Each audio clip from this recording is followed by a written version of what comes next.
नमस्कार, मैं हूं अजय कुमार। आप देख रहे हैं देसी अड्डा। नवादा की लड़ाई मूंछ पे अब आ गई है। नवादा में ठोक देंगे, रोक देंगे, असली राजद, नकली राजद, इसी का शोर पूरे नवादा में सुनाई पड़ रहा है। नवादा में घमासान है, किसमें कितना जान है। आज इन्हीं चीजों पे हम चर्चा करेंगे अपने संपादक राकेश तिवारी जी से। तो आइए हम बात करते हैं और नवादा के राजनीति समीकरण को समझने का प्रयास करते हैं। राकेश जी नमस्कार, स्वागत है आपका। धन्यवाद आपको और देसी अड्डा के तमाम दर्शकों को मेरा नमस्कार है। ये कैसी घमासान है नवादा में राकेश जी? देखिए, नवादा में जो है ना, बागी छक्के छुड़ा रहे हैं जी दोनों गठबंधन दलों के प्रत्याशी जो है वो बागियों से परेशान है। नवादा की लड़ाई अब मूंछ की लड़ाई बन गई है, जैसा कि आपने बताया जी वो एकदम सही है। ठोकने, रोकने, देख लेने, असली राजद, नकली राजद, ये सब चुनाव प्रचारों का एक अंग है। नवादा में आप जाइएगा तो नवादा के चुनावी फिजा में ये सब तैर रहा है, सुनाई दे रहा है। नवादा में शोर है और किस पर किसका जोर है ये देखना है। जी और नवादा में ये जोर की लड़ाई आज की नहीं है। नवादा में ये जोर की लड़ाई जो है वो काफी पहले से है। इस बार जो नवादा की लड़ाई हो रही है उससे पहले एक बार बता देते हैं आपको कि कौन किसका प्रत्याशी है।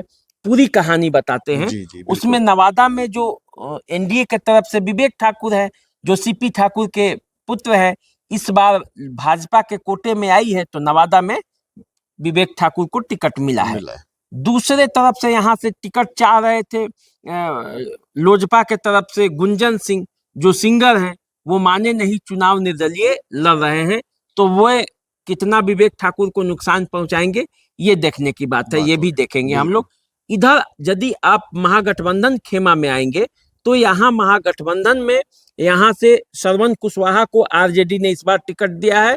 विनोद यादव जो कि राजबल्लभ यादव के भाई हैं, उनको यहाँ से टिकट मिलना था, वे इसके दावेदार थे। वे राजद पे लगातार प्रयास कर रहे थे, उन्हें टिकट नहीं मिला तो अब वे निर्दलीय खड़े हो गए हैं और राजद के वे बागी हैं और उनको दो राजद विधायकों का समर्थन प्राप्त है। एक एमएलसी उनके पीछे पीछे घूम रहा है, एक विधायक, एक एमएलसी उनके घर में है, एक रजौली के जो प्रकाश वीर है वो उनके समर्थन में है। तो ये आप पूरा स्थिति आप समझ गए होंगे।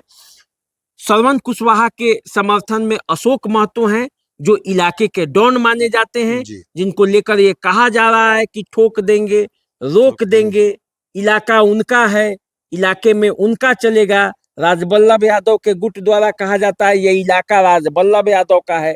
तो ये वहां घमासान है। एक शोर और भी है, हाँ, स्थानीय और बाहरी का। हाँ, ये एनडीए के तरफ से स्थानीय और बाहरी का ये शोर एनडीए में सुनाई देता है। उधर जो है इलाके पर वर्चस्व की लड़ाई का शोर सुनाई देता है, क्योंकि टिकट कटा है और दोनों तरफ से दो बाहुबली लिए हुए हैं, एक दूसरे के खिलाफ है। तो अब ये स्थिति समझिए कि ये राजबल्लभ यादव कौन है जिनकी इतनी पकड़ है नवादा में कि लालू यादव को चुनौती देने लगे हैं। तो आप राजबल्लभ यादव के बारे में जानने से पहले आप ये जान जाइए कि राजबल्लभ यादव के एक भाई कृष्णा यादव थे। कृष्णा यादव विधायक थे। वे 1990 में जब लालू यादव की सरकार बननी थी और मुख्यमंत्री बनना था तो वे बीजेपी में थे। बीजेपी के 10 से 12 विधायकों को तोड़ कर वे ले आए लालू जी के पास, तब लालू जी की सरकार बनी। इतना मतलब कृष्णा यादव ने योगदान है नवादा का लालू यादव की सरकार बनाने में, जब वो पहली बार मुख्यमंत्री बने थे। सड़क दुर्घटना में कृष्णा यादव की मौत हो गई। अब उनकी पत्नी को विधान परिषद का सदस्य लालू यादव ने बनवा दिया, लेकिन जब 95 का चुनाव आया तो उनके जो छोटे भाई थे राजबल्लभ यादव, वो टिकट चाहते थे नवादा से, लेकिन उनका टिकट काट दिया गया, नहीं मिला। राजबल्लभ यादव चुनाव में निर्दलीय प्रत्याशी के तौर पर चुनाव लड़े और चुनाव जीत गए, आरजेडी को वहां पराजित कर दिया। अब जब निर्दलीय चुनाव जीत गए तब उनका राजनीतिक कद बढ़ गया। वो लालू को चुनौती देकर 95 में, समझिए जिस 95 में लालू यादव की तूती बोलती थी, बिल्कुल। उस समय वो जीते। तो फिर 2000 में लालू यादव ने उन्हें टिकट दे दिया, मंत्री भी बनाया।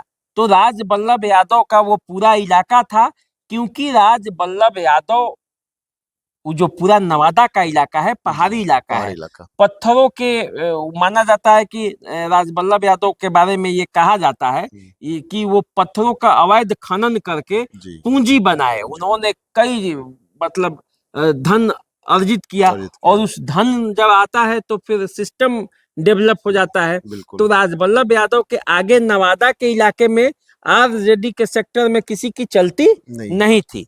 तो उस राज बल्लभ यादव के को जब उन पर एक आरोप लग गया लड़की के दुष्कर्म का, और उसमें उनकी सजा हो गई, तब पिछले बार उनकी पत्नी को लोकसभा का टिकट दिया गया था। देखिए उनका प्रभाव, लोकसभा का टिकट दिया गया था, हालांकि वो हार गई थी, 2 लाख से अधिक मतों का अंतर था जी।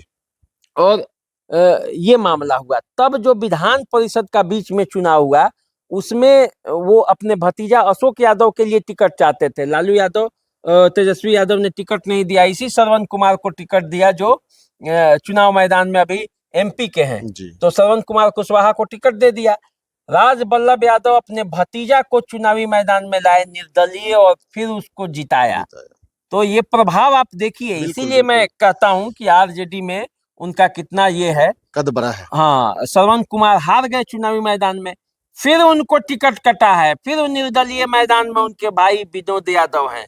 तो अब फिर देखना है ताकत, इसीलिए कहा जा रहा है कि ये इलाका राज बल्लभ यादव का है, क्योंकि अशोक महतो जो वहां के स्थानीय डॉन माने जाते हैं, उस इलाके का पूरा नवादा, नालंदा, बेगूसराय, उधर आपको मुंगेर, तो वहां पे अशोक महतो पहले नवादा से ही चुनाव लड़ने की तैयारी कर रहे थे, लेकिन वहां से अब उनको टिकट न मिलके मुंगेर से उनकी शादी कराई गई, उनकी पत्नी को टिकट दिया गया।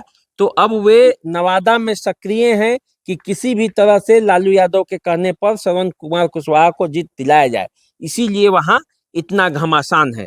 अब आप समझ लीजिए कि जिस नवादा के लिए इतना घमासान है, वहां का समीकरण क्या है। वहां का समीकरण ये है कि 6 विधानसभा क्षेत्रों में बरबीघा, रजौली, हिसुआ, नवादा, गोविंदपुर और वारसलीगंज आता है।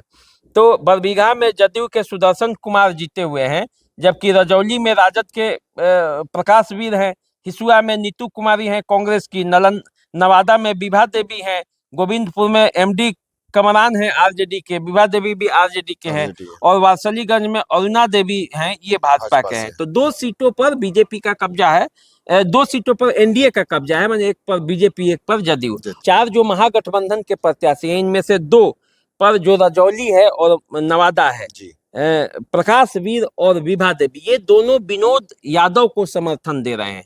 तो इसीलिए आप समझ सकते हैं कि लड़ाई कितनी दिलचस्प है, कठिन और दिलचस्प है। इसका जो नवादा है उसका एक इतिहास भी है, पहले ये सुरक्षित सीट था। तब यदि हम लोग 91 से बात करते हैं, राजनीतिक शक्ति देखते हैं कि यहाँ किसका शक्ति है, तो 1991 में भारतीय कम्युनिस्ट पार्टी के प्रेमचंद राम यहाँ से चुनाव जीते थे। 96 में भाजपा के कामेश्वर पासवान जीते, फिर 98 में राजद के मालती देवी ने चुनाव जीता। लेकिन जब 19 का चुनाव आया तो फिर संजय पासवान जो बीजेपी के प्रत्याशी थे, उन्होंने जीत हासिल की। 2004 के बाद यहाँ से वो चुनाव नहीं जीत पाए वो लोग।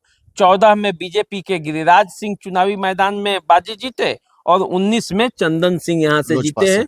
24 में विवेक ठाकुर यहाँ से चुनावी मैदान में हैं।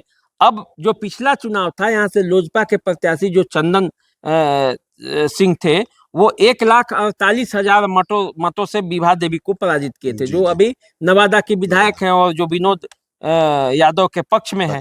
तो और 14 की जो स्थिति थी जिसमें गिरिराज सिंह जीते थे, वो राज बल्लभ यादव को 1,40,000 मतों से पराजित किए थे। तो अब देखा जाए तो दोनों हाल स्थिति यही है। और यहीं पे जो 14 का जो चुनाव था, तो यहाँ 14 में जदयू अकेले लड़ी थी और कौशल यादव को यहाँ से टिकट दिया था। वे 1,68,000 मत पाए थे। तो जितना मतों से गिरिराज सिंह जीते थे, उतना मत जदयू के वो प्रत्याशी उससे थोड़ा ज्यादा ही मत लाए थे। तो ये समीकरण पूरा नवादा का है और ये नवादा में लड़ाई जो है बहुत घमासान है, दिलचस्प है। जैसे जैसे चुनाव नजदीक आते जा रहा है वहां लड़ाई तेज होते जा रही है, जातीय मतों में गोलबंदी होते जा रही है, बैकवर्ड फॉरवर्ड अगरा पिछड़ा ये भी दाव खेला जा रहा है, भूमिहार जातियों भी गोलबंद हो रहे हैं, अन्य जातियों का भी समर्थन मिल रहा है, एनडीए के लोग भी गोलबंद होते रहे हैं। जैसे जैसे चुनाव नजदीक आएगा गोलबंदी और बढ़ती जाएगी। तो ये अभी चुनावी चर्चा में आप नवादा का क्या समीकरण है राकेश जी से सुन रहे थे। लड़ाई दिलचस्प है, सब साम दाम दंड भेद हर तरह की ताकतों की आजमाइश और गुंजाइश में लगे हुए हैं, बट नतीजा तो जनता के हाथ में ही होगा।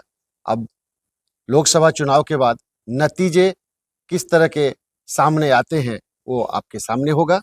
तो आप तब तक इंतजार कीजिए और हम लोग का नमस्कार स्वीकार कीजिए। नमस्कार। नमस्कार।